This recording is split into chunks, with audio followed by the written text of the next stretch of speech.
और चलिए बात स्पेशल रिपोर्ट की करते हैं। पिछले दिनों नालंदा यूनिवर्सिटी के नए परिसर का लोकार्पण पीएम नरेंद्र मोदी ने किया। पिछले 10 सालों में भारत के सांस्कृतिक और ज्ञान विज्ञान के गौरव को वापस लाने के क्रम में ऐसे बड़े कदम कई सारे उठाए गए, लेकिन ऐसे कदमों को एक इकोसिस्टम बेचैन कर देते हैं। ये मतलब ऐसे कदम ऐसे कई इकोसिस्टम्स को बेचैन कर देते हैं, जिसने आजादी के बाद से लगातार गुपचुप तरीके से भारत की ज्ञान परंपरा को हमेशा कमतर दिखाने की और बताने की कोशिश की। बीते 10 सालों में जब भी इतिहास को करेक्ट करने की कोशिश हुई तो ये इकोसिस्टम बौखला गया। अभी कुछ दिनों पहले ही एनसीईआरटी पर भगवाकरण का शोर भी इसी इकोसिस्टम ने मचाया था, लेकिन मोदी शांत नहीं बैठने वाले हैं और यह भी तय है कि राष्ट्र के सांस्कृतिक गौरव से खिलवाड़ करने वालों को मोदी नहीं छोड़ेंगे। रिपोर्ट आप देखिए।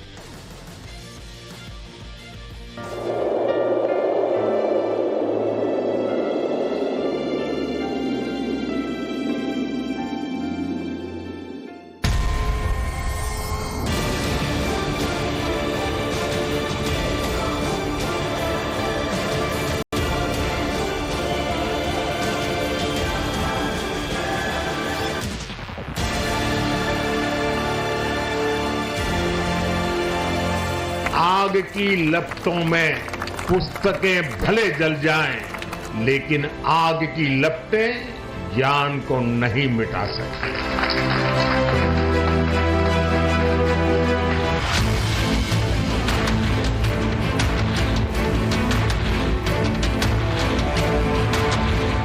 ये मामूली बात नहीं है। पहले भी विदेश से कितना लोग आते थे, आज भी कितना दूसरे राज्यों के लोग यहाँ पर आ रहे हैं। ये कितना खुशी की बात है।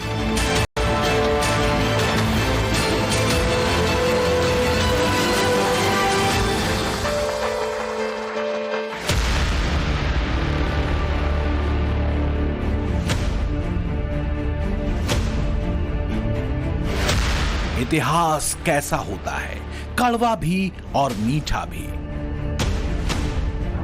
इतिहास सिर्फ कल को देखने का जरिया भर नहीं है, बल्कि कल के गौरव को जीने का और गंभीर गलतियों को सुधारने का मौका भी है। और जरूरी है अंधे मजहब के नाम पर लिखी गई कलंक कथाएं मिटे, जिन पर राष्ट्र मुदित हो, नया सूर्य उदित हो। और नालंदा में प्रखर सूर्योदय हुआ है। नालंदा ये केवल नाम नहीं है। नालंदा एक पहचान है, एक सम्मान है। नालंदा एक मूल्य है, नालंदा एक मंत्र है, गौरव है, गाथा है। नालंदा है उद्घोष इस सत्य का कि आग की लपटों में पुस्तकें भले जल जाएं, लेकिन आग की लपटें ज्ञान को नहीं मिटा सकती। जो प्राचीन भारत का मान है, सम्मान है, जो भारत की मेधा और माधुर्य का गान है, जिसके ज्ञान की धारा ने तपते विश्व को कभी सींचा,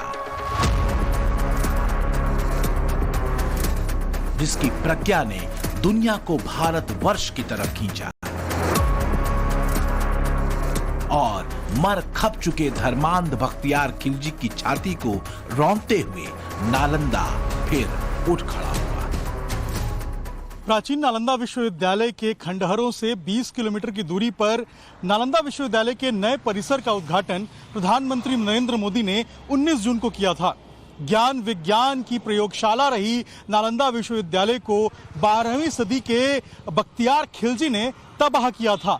लेकिन एक कड़वा सच ये भी है कि ऐसे तमाम समूह, कट्टरपंथी और जो जमातें हैं, उन्होंने इतिहास में खुद को इससे दूरी बना के रखा था। कथित सेकुलर झंडा बरदारों को दिक्कत देश के पाठ्यक्रम में हुए कुछ बदलावों से है। शोर तेज उठा क्योंकि आजादी के बाद से एक तरफा शोर कुछ मामलों को लेकर उठता रहा है। तो ऐसा ही एक शोर एनसीईआरटी की 12वीं की पॉलिटिकल साइंस की किताब में हुए बदलावों को लेकर उठा। कट्टरपंथी जमातों के चेहरे और कथित लिबरल लॉबी बेचैन हो उठी। किसी ने कहा यह एनसीईआरटी का आपराधिक कृत्यों का महिमामंडन है, तो किसी ने कहा इतिहास बदलने की कोशिश हो रही है। फिर किसी ने बोला इस बदलाव के पीछे हिंदू मुस्लिम का मुद्दा गर्म करना लक्ष्य है। अब जरा देखिए और समझिए कि ऐसी कौन सी आफत आ गई या लाई गई कि सियासी आसमान फट पड़ा, कि अस्मिता खतरे में पड़ गई, कि बात जुल्म के इंतहा तक पहुंच गई। तो सारा बवाल कुछ ऐसे उठ खड़ा हुआ कि एनसीईआरटी ने 12वीं की पॉलिटिकल साइंस की किताब में कुछ बदलाव किए। राम जन्मभूमि से जुड़े टॉपिक में ये बदलाव किए गए। एनसीईआरटी ने विवादित ढांचे के नाम से बाबरी मस्जिद नाम हटा दिया। बाबरी मस्जिद की जगह 3 गुंबद वाला ढांचा लिखा गया। अयोध्या विवाद मामले में तथ्यों के आधार पर यह बदलाव किया गया। बाबरी मस्जिद का नाम बदलना भर था कि कथित सेकुलर जमात और कट्टरपंथी जमातों के कान खड़े हो गए। इसे इतिहास को बदलने की मंशा करार दिया गया। इतना ही नहीं, आरोप यह भी लगा कि एनसीईआरटी भगवा फार्मूले पर काम कर रहा है, यानी एनसीईआरटी का भगवाकरण हो रहा है। इतिहास को हटाना, गोया की तारीख को मिटाना है, ये बहुत ही अफसोसनाक बात है। तारीख पर पहला एक खास नजरिए का होना ये दर्शाता है कि इतिहास से भी छेड़छाड़ की जा रही है। आज क्या ये समझती है भाजपा कि हम अगर बाबरी मस्जिद को गायब कर देंगे तो क्या बाबरी मस्जिद का इतिहास लोग भूल जाएंगे? कभी नहीं भूलेंगे बाबरी मस्जिद का इतिहास। ये बहुत बड़ी भूल है भाजपा सरकार की कि हम आने वाली नस्लों को भी बताएंगे कि ये जो आज राम मंदिर इतने बड़े रूप में खड़ा है, ये बाबरी मस्जिद तोड़कर बनाया गया है। वैसे बाबरी ढांचे के इतिहास की बात अगर है तो उससे पहले के इतिहास की चर्चा भी होगी, और वो भी सच सामने आएगा जो हाई कोर्ट से लेकर सुप्रीम कोर्ट तक में सिद्ध हो चुका है कि जहां विवादित ढांचा था वहां पहले मंदिर था।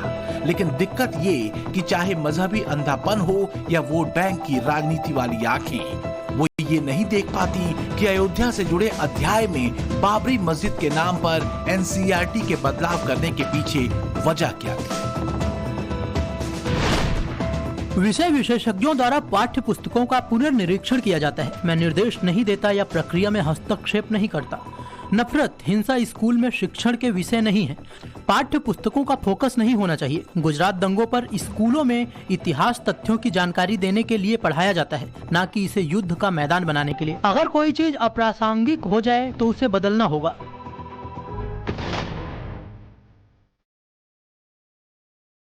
रिपोर्ट के मुताबिक पुरानी किताब में बताया गया था कि 16वीं शताब्दी में मुगल बादशाह बाबर के सेनापति मीर बाकी ने बाबरी मस्जिद बनवाई थी।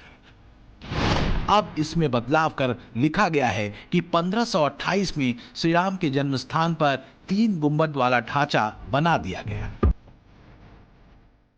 हालांकि इस ढांचे में कई हिंदू चिन्ह बने हुए थे। नई किताब में लिखा गया है कि ढांचे की आंतरिक और बाहरी दीवारों पर मूर्तियां बनी हुई। बात इतनी भर नहीं है। पुरानी किताब में लाल कृष्ण आडवाणी की रथ यात्रा का जिक्र भी किया गया था, नई किताब में इसका जिक्र नहीं है। 6 दिसंबर के बाद की सांप्रदायिक हिंसा का जिक्र हटाया गया है और इसके साथ ही अखबारों की कटिंग भी हटाई। नई किताब में राम जन्मभूमि विवाद को लेकर न्यायिक प्रक्रिया पर फोकस ज्यादा किया गया है, लेकिन बावजूद इसके विपक्षी नेताओं को इस बदलाव में भगवा रंग दिख रहा है। दरअसल एनसीईआरटी की किताबों में बदलाव पर उठा विपक्षी और कट्टरपंथी जमातों का शोर इसलिए है क्योंकि आजादी के बाद से बड़े सधे और महीन तरीके से इतिहास के साथ छेड़छाड़ की और भारत की सांस्कृतिक और धार्मिक परंपराओं को ऑर्थोडॉक्स और आउट ऑफ डेटेड बताते हुए नेपथ्य में डाल दिया गया। और इसके पीछे नेहरूवियन सेक्युलरिज्म था, जो हमेशा एलीट वामपंथी इतिहासकारों के साए में रहा। देखिए, पहले जो हमारे शिक्षा मंत्री थे मौलाना अब्दुल कलाम साहब, उनको नेहरू जी ने निर्देश दिए थे और उन्होंने यूनिवर्सिटीज़ भी बनवाई, सब चीज़ की, लेकिन एक बड़े ही सटल और सुनियोजित ढंग से हमारे इतिहास को, जो हमारा इतिहास था हिंदुओं का, उसको दबा दिया गया और मुगलों को उभारा गया।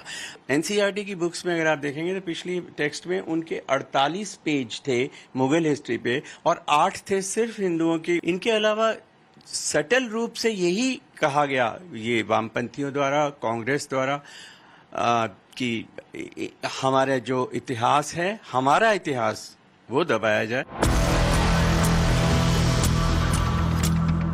किसी भी देश के समाज के विचार का आधार वहां का शिक्षा तंत्र होता है और इतिहासकार दावा करते हैं कि नेहरू और कांग्रेस के दौर में निशाने पर यही बहुसंख्यक आबादी की विचारधारा है, ताकि सांस्कृतिक गौरव के बजाय देश की बहुसंख्यक आबादी सदियों की गुलामी की कुंठा में जिए और अपने ज्ञान, विज्ञान और शौर्य की परंपरा को हीन समझे। लेकिन एनसीईआरटी ने फिलहाल इतिहास नहीं बदला है, बल्कि 12वीं की पॉलिटिकल साइंस के एक चैप्टर के तथ्य अपडेट किए और बस इसी अपडेशन ने कईयों की टेंशन बढ़ा दी। हाय तौबा मच गई, लेकिन जो खेल इतिहास की किताब में 75 साल पहले से शुरू हुआ था, उस पर कोई शोर नहीं उठा। लेकिन शोर आज से करीब 1000 साल पहले उठा था, बिहार के नालंदा में, जब एक इस्लामिक आक्रांता बख्तियार खिलजी ने नालंदा विश्वविद्यालय को अपनी धर्मांधता और नफरत का निशाना बनाया था। तब नालंदा के इन्हीं भव्य खंडहरों में खूब हाहाकार मचा था। बख्तियार खिलजी की मजहबी नफरत ने तब दुनिया के इकलौते विश्वविद्यालय में पढ़ने और पढ़ाने वाले बौद्ध भिक्षुओं, हिंदू विद्यार्थियों और गुरुओं की नृशंस हत्याएं की थी। बख्तियार ने 1199 ईस्वी में नालंदा यूनिवर्सिटी में आग लगवाई। इसमें 90 लाख किताबें और पांडुलिपियां जला दी गईं। 6 महीने तक राष्ट्र के ज्ञान विज्ञान के शोध से भरी किताबें और पांडुलिपियां जलती रहीं। इस दौरान हजारों धर्माचार्यों और बौद्ध भिक्षुओं की हत्या भी कर दी गई। लेकिन बख्तियार खिलजी ने ऐसा क्यों किया? कुछ इतिहासकार कहते हैं कि खिलजी के नालंदा विश्वविद्यालय पर हमले की असली जड़ इस्लाम को चुनौती थी। स्वाभाविक है कि वो इस्लाम को चुनौती थी, क्योंकि इनको तो लोगों का धर्म परिवर्तन करना था, चाहे वो तलवार से करें चाहे कैसे भी करें। तो इसलिए आक्रमण कर उसको समाप्त करना, उसको जलाना, एक बहुत मामूली बात थी इन लोगों के लिए। दुनिया भर में इन्होंने किया। अभी देखिए ना, बामियान में क्या किया गया तालिबान के समय में, पूरा बुद्धा का इतना बड़ा जो है तोड़ दिया गया। इराक के अंदर जो म्यूजियम था पुरानी इराक की सभ्यता का, उसको तोड़ दिया गया लूट।